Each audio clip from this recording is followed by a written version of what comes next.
Bună ziua, dragi balanțe, și bine v-am găsit la un nou video pe canalul meu de YouTube Tarot for You, Find Your Way.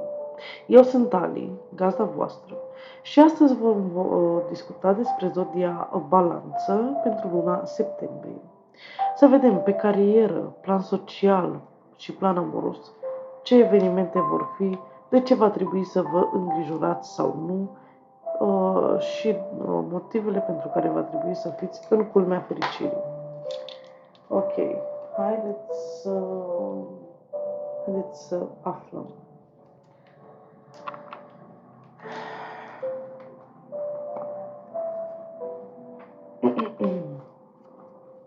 Pentru zodia Balanță. Ok, pentru zodia Balanță, luna septembrie. Pentru zodia Balanță, luna septembrie, folosim tarotul Rider White. Hai să vedem. Ok. Oh my god. Știți, a căzut chiar echilibru. O să vi-l arăt acum. A căzut chiar echilibru, ceea ce înseamnă balanță, da? Pentru balanțe, luna septembrie. Uite. A căzut fix echilibru. Deci, clar o să aveți echilibru, nu? Hai să vedem. Balanță septembrie.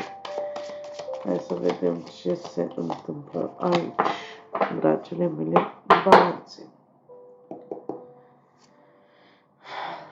Veți avea echilibrul financiar.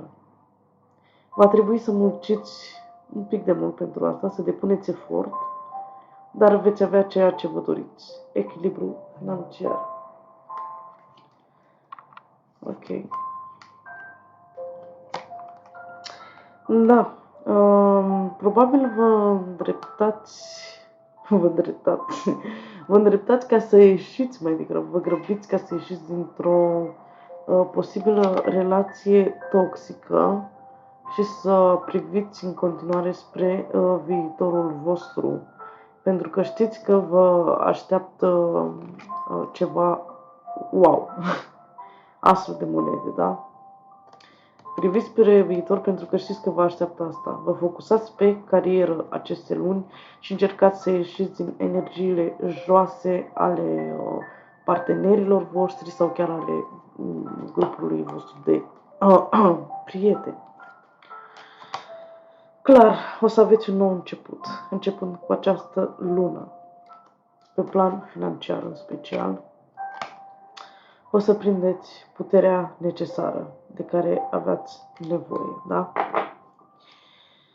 Și pe bază avem asul de monede. Totuși, vedeți, nu vă împărtășiți succesele dumneavoastră cu alte persoane, pentru că o să încerce să vă manipuleze ideile. Nu vă share-uiți ideile, da? Și o să vă obosească psihic, fizic, înțelegeți? Ceea ce nu este chiar atât de benefic. Hai să vedem acum, totuși, pe ce ar trebui să vă focusați în această lună.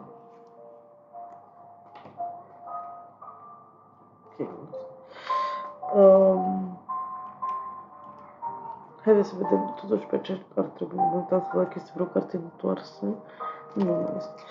Pe ce ar trebui să se focuseze balanțele în luna septembrie. Hai să vedem. Pe ce ar trebui să se focuseze balanțele în luna septembrie. Dacă trebuie să se îngrijoreze de ceva. Haideți să vedem ce ne spun cărțile. Da? Pe ce ar trebui să vă focusați atenția mai mult. Hai să vedem. Ok.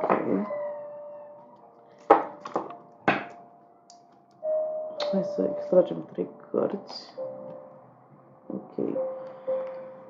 Macro-somn. Da. Distrugere și energie. Clar, Cine înțelege aceste lucruri ce vă spune aici, balanților, voi luna aceasta deveniți foarte spirituali. O să ajungeți să vă iubiți pe voi înșivă. Da, probabil o să scăpați de fricile voastre. Eu zic că o să distrugeți acel lucru toxic din voi, acel lucru care vă ține pe loc. Da? Meditați. Încercați să meditați și să vă rugați, pentru că probabil cu cât vizualizați mai mult ceea ce vă doriți, cu atât veți distruge obstacolele din calea dumneavoastră și veți obține mai multă energie benefică, da? Veți obține energia iubirii. Poate chiar asta. Iubirea, putem spune iubirea de sine. O să începeți să vă iubiți și să vă respectați mult mai mult și probabil vă este puțin frică de aceste noi începuturi, pentru că este ceva nou, dar trebuie să ieșiți un pic din zona de confort, fără frică, da? Și o să aveți un mare, mare succes și un nou început foarte frumos. Da. Acum haideți să vedem mesajele de la ghizii spirituali, de la îngeri, ce vor să spună pentru voi balanțele în această lună septembrie. Ce mesaje importante vor să vă transmită și vom scoate fix 3 ghizii spirituali pentru balanțele în luna septembrie. Ce mesaje aveți pentru zodia balanță din luna septembrie? Mesaje de la ghizi spirituali în luna septembrie pentru zodia balanță. Haideți să vedem. Ok, unul a căzut deja. Mesaje de la ghizi spirituali pentru luna balanță septembrie.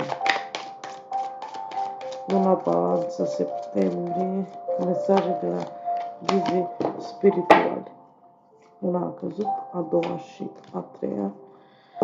Ok, o să ne uităm după și la bază de verificare. Ok, prima. Haideți să vedem. Prima și a treia. Ok. Haideți să vedem ce sunt mesajele. Începem cu primul de aici. Recunoașterea sufletului.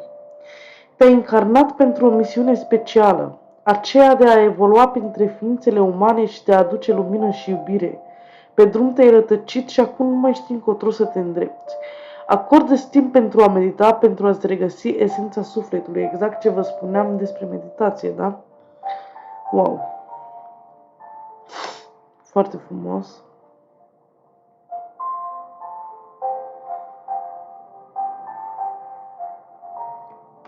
Chakra cerului. Chakra cerului este centrul energetic cel mai îndepărtat de aura ta. Ea este conectată cu toată cunoașterea ta și facilitează legătura dintre îngerul tău pozitor și vocea sufletului tău. Ești într-o etapă importantă a căii tale spirituale. A venit momentul să îți îndeplinești misiunea. Deci, clar, a venit momentul să, după cum spuneam, să deveniți iubire, exact ce spuneam în acele mesaje, și lumină, din câte se vede. De aceea a venit momentul acum să vă îndepliniți această misiune. Telepatie. Nu ai întotdeauna nevoie de cuvinte pentru a te face înțeles, deoarece ești aptă să comunici prin telepatie cu oamenii din jur și mai ales cu o anumită persoană. Ți se va cere în curând ajutorul într-o situație specială, da? Deci, în curând, vi se va cere ajutorul într-o situație specială, să nu o refuzați. Acesta a fost mesajul meu. Vă mulțumesc foarte mult dacă v-ați uitat. O să continui să postez și cu celelalte zodii, desigur. Vă mulțumesc foarte mult, un like, un subscribe, m-ar ajuta foarte mult, deoarece acest canal este nou. Și lăsați-mă să știu în comentarii părerea dumneavoastră. La revedere!